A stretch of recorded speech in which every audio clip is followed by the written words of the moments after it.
What's going on, guys? A short clip to let you know that we have a limited time only Christmas design up on the Union shop. This artwork is called a Christmas Connection and was made by Milku in my Discord server, and it's really cute and it looks amazing on mugs. So if you want yourself a nice little Christmas mug for the month and years to come, click the link down below in the description. This design also looks really good on shirts in a color of your choice. Additionally, Milku has also offered to do a free sketch for the first 5 people to post a picture of them with the merch once it's shipped to you. Simply just join the Discord server and direct message me a picture of you with the item. We also have some other cool merch on the shop as well. Once again, all links are down below in the description. Now let's get on with the video.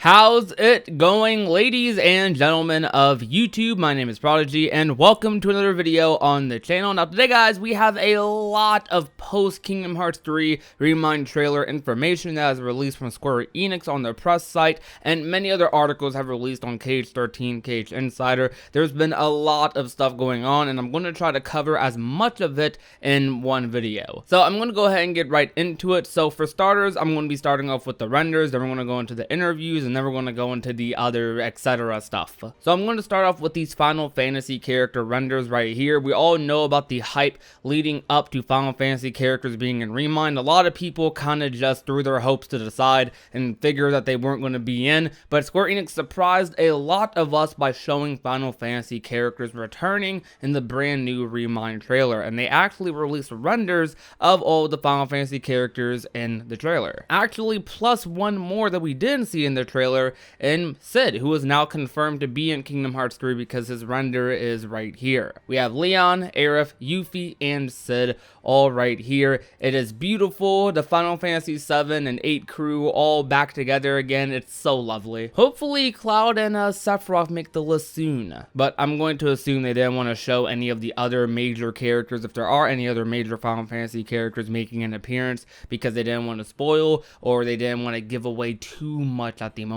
But these characters look absolutely beautiful. Aerith is honestly one of my favorite video game characters, even over some of the other Final Fantasy characters, even over some Kingdom Hearts characters. So it's really cool to be able to see Aerith once again. I played Final Fantasy 7 earlier in the year, and I really enjoyed her character and her role in that game. So it's overall just a really fun time to see that character again. Cid is also one of my favorite characters in Final Fantasy 7 as well. And of course, Leon and Yuffie, like the nostalgia they give you being in Kingdom Hearts is just wonderful. So I can't wait to see them again, and it's really going to be interesting seeing them interact with Riku, which is something that we don't really see that often in Kingdom Hearts. I can't really remember if we ever seen it actually. And next up with the renders, we only have 2 left. We have this render of Sora right here in a very realistic-ish art style that I'm going to cover in another video because everyone is talking about it, so I want to save my speculation for that. But it looks really good. It looks great. Sora is angry right now, and it gets me hyped. It really just gets me hyped. You don't see Sora with this type of facial expression often, and it lets me know that some serious stuff is about to happen. And then right here we have Fairy Godmother, which is extremely interesting because I believe we haven't seen Fairy Godmother since Birth by Sleep and Kingdom Hearts 1. I believe those are the only 2 games she is featured in very prominently. In Kingdom Hearts 1, she gives you summons, and in Kingdom Hearts Birth by Sleep, she is part of the Castle of Dreams world. But she is tied together with Merlin in Kingdom Hearts 1, and we do know Merlin does train Axel and Kairi in Kingdom Hearts 3, so maybe Fairy Godmother helps train them as well. That will be very interesting. Both of those characters seem like they would be very magic oriented. Axel with his fire and Kairi with her Princess of Light powers. And since Fairy Godmother does have a lot of experience with another Princess of Light or Princess of Heart,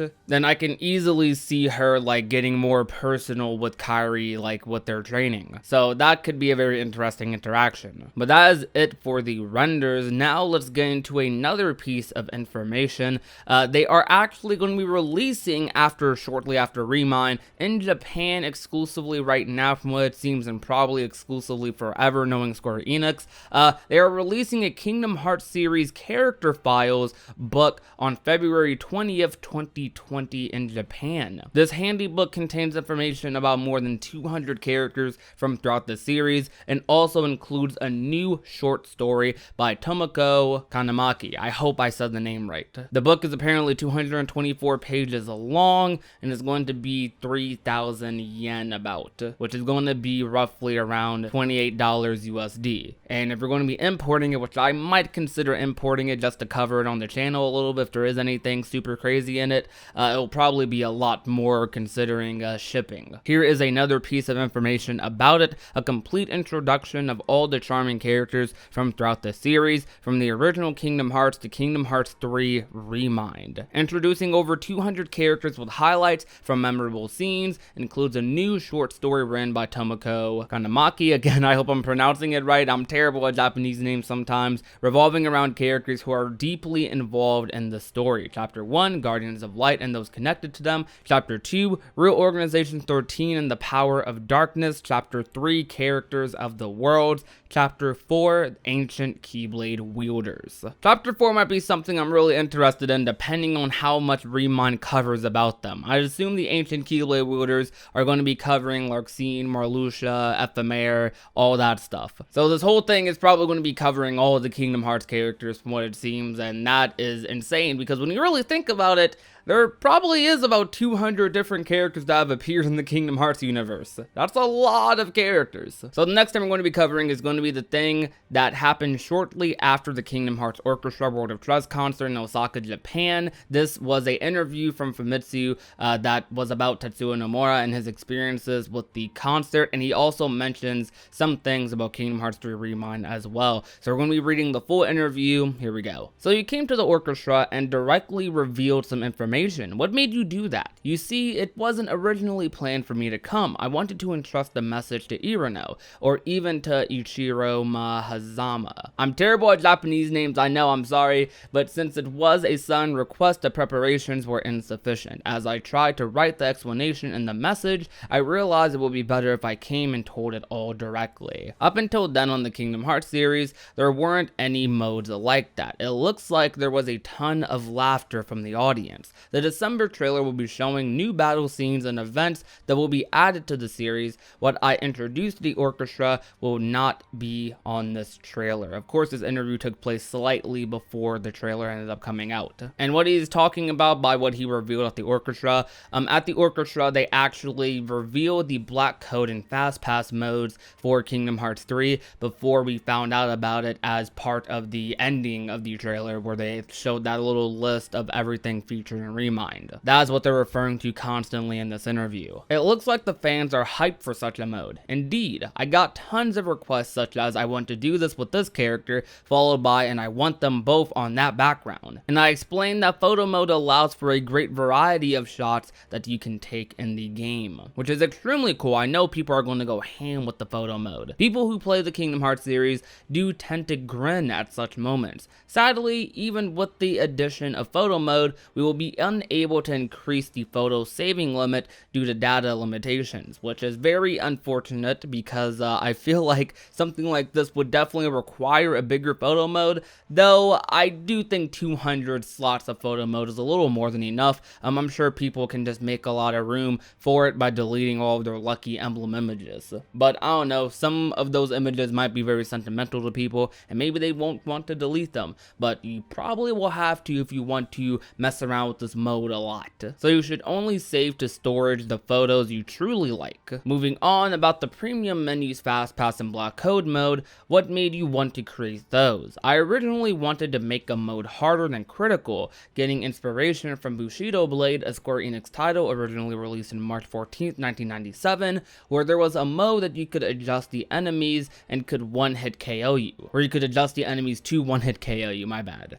Bushido Blade. Man, that takes me back. like. But then I realized that would make a too impossible to clear mode, so I decided I'll make it so you can adjust it to your liking. That way the player will be able to adjust the game to a comfortable and enjoyable difficulty for themselves. So if someone's feeling really confident, they can set the difficulty so that the enemies can one-shot them. That was the idea, but I've decided not to go too overboard. But I did make it so that you can't really set it to maximum without some great confidence in your skills. So you can set it to like a difficulty like that, but it's gonna come with a drawback, I'm guessing.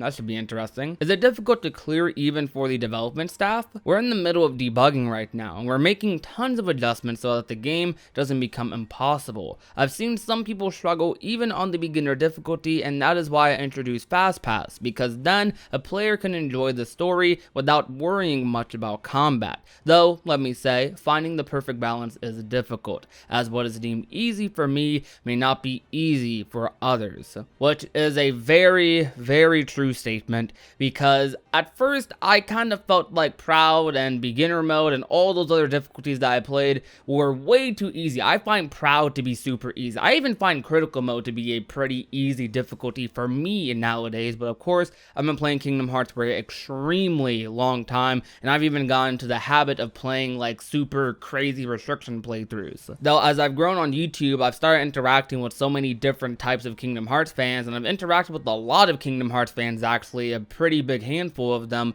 who have had trouble on beginner mode actually, or even standard, which are modes that I can hardly even fathom being difficult for me. But if you're newer to action games, or even just you're not that great at like other video games, or maybe you're just not used to Kingdom Hearts, like that will be difficult for you, because some people aren't used to the way Kingdom Hearts plays. So what he says here, and what is easy for me may not be easy for others, is a really true statement that I feel like a lot of people kind of look over when talking about games and their difficulties, how some games are getting too easy or too hard, and etc, etc. Though I do feel like there is a solid balance for everything, but that balance is pretty difficult, I can't lie. But it's easier for some games to find that balance than others. But I feel like this Fast Pass and block code mode, you won't even need a difficulty anymore. You could just adjust it to your liking pretty much. I'm sure the community is going to create all these different types of speed runs or challenges with these certain settings, and we're all going to try them and test them out,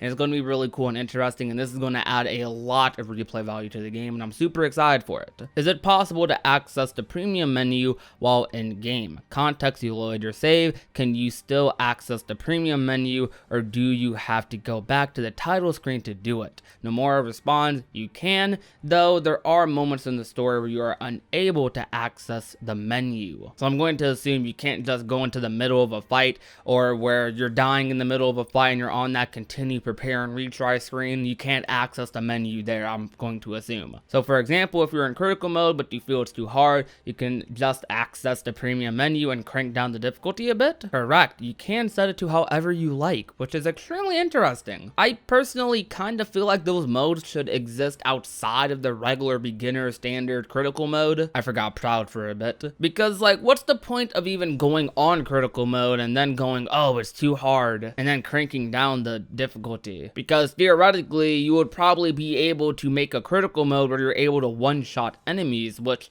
sounds like interesting. It sounds fun even to some extent, but it's also like, what's even the point of critical mode at that point? So I'm a little curious about that, but as long as we're giving players like options, I guess, like as long as I have the option not to do it, then I'll be fine with it. And the last question, will the December trailer be the last trailer for ReMIND? It will. As such, this trailer will feature layers and layers of explanation, and I'm pleased to announce that many fans will definitely enjoy the trailer. So I'm going to assume this trailer was a trailer that was meant to give us the teases to everything that's going to be in ReMIND, Kairi being playable, extra cutscenes with the Guardians of Light, like that fight we saw, I guess, inside Kingdom Hearts. That's the best thing I can really describe that cutscene to be. The data fights, and then that scene with Yozora, secret episode, I'm going to assume that's what that is. That trailer showed off a lot of what ReMIND is probably going to be offering, and I'm I'm super stoked about it, and everyone has been stoked about the trailer, and I'm also very happy to hear that that was the final trailer for Kingdom Hearts 3 ReMIND, though I'm still sure they're going to release a lot of other advertisements, and they might even have a gameplay segment or two where they show off a whole data fight or something, which I don't know if I'm gonna look at or not if they do all of that, but we'll see. I want ReMIND to be as much of a untainted experience as possible. I feel like trailers for Kingdom Hearts 3 went a little overboard at a certain point, and I don't feel like they've gone that far with ReMIND yet, though I do feel like this is the limit with ReMIND. That last trailer got me too hyped. I'm completely sold on ReMIND. I'm not worried about anything. I'm just happy about it. I know I'm going to enjoy it, and I cannot wait for January 23rd or February 25th. Sorry, Xbox. And I just know it's going to be great, and I don't really need to see anything else. I don't need any extra confirmation. But that is going to be it for the interview. Now, next up, we do have two more pieces of information I did want to cover. Two smaller bits, of course. The next one is going to be regarding pre-order themes for Kingdom Hearts 3 ReMIND. Now, Tetsuya Nomura has illustrated a special piece of artwork for Kingdom Hearts 3 ReMIND. The illustration will be included as the bottom visual for Japan's special pre-order theme for Kingdom Hearts 3 ReMIND. I do not know if this is coming to the US, but I do know the US does have a pre-order theme for ReMIND, which is the Throne Sora that a lot of people have had for months with the Kingdom Hearts PS4 Pro that came out a while back, but you are now able to get that in other countries if you do pre-order ReMIND. But this one I believe might be Japan exclusive, or maybe this is something that is releasing on the day ReMIND comes out. You'll get this pre-order theme, and you can see the top image right here that basically shows the title screen for Kingdom Hearts 3, but Nomura says he has a special illustration that is planned, and I'm going to assume that is going to be the quote final mix title screen or ReMIND title screen for KH3, because most games that get final mixes or quote expansions for the Kingdom Hearts series usually end up having a title screen change, which is going to be really interesting. So the next few times you load up Kingdom Hearts 3, make sure you remember this title screen and just enjoy while you can, because you might not see it anymore, as sad as that may sound. But there is additional information about this. The PlayStation Store has started accepting reservations for Kingdom Hearts 3 ReMIND today on December 11th. Customers who make a reservation on the PS Store will receive a custom theme as a purchase gift. This custom theme will feature an illustration created by Tetsuya Nomura, which will serve as the top screen of the DLC and the bottom of this theme. It will be a special illustration created for this DLC, so look forward to its release. Alright, so that's some pretty interesting stuff right there. Now, moving on, what we do have now is we have the confirmation that Kingdom Hearts 3 ReMIND will in fact be at Jump Festa 2020. However, all that's confirmed from ReMIND for Jump Festa is a short trailer. We're not confirmed to be getting some big showcase or anything. This is simply just a trailer, or that's what it's listed for right now. That could easily change because Square only just added this, so don't get your hopes up for anything new. And to be honest, I hope it isn't anything new, because I don't want to see no more. I don't need to see no more. Well, I do want to see more of ReMIND, but I want to see more of ReMIND when I open the game up and live stream it for you guys. I don't want to see any more of ReMIND like when I'm not playing it. That's the next time I want to see ReMIND stuff, new ReMIND footage, when I'm playing the game. But thank you guys so much for watching today's video. If you enjoyed, leave a like, share the video with a friend or a family member, and last but not least, if you have not already and want to become a part of the union, all you have to do is hit that red little subscribe button down below. Also, leave a comment letting me know what you're most excited about with Kingdom Hearts 3 ReMIND, or what your favorite piece of news was in this video. Thank you guys for watching. My name is Prodigy, and I will talk to you guys soon. Peace out.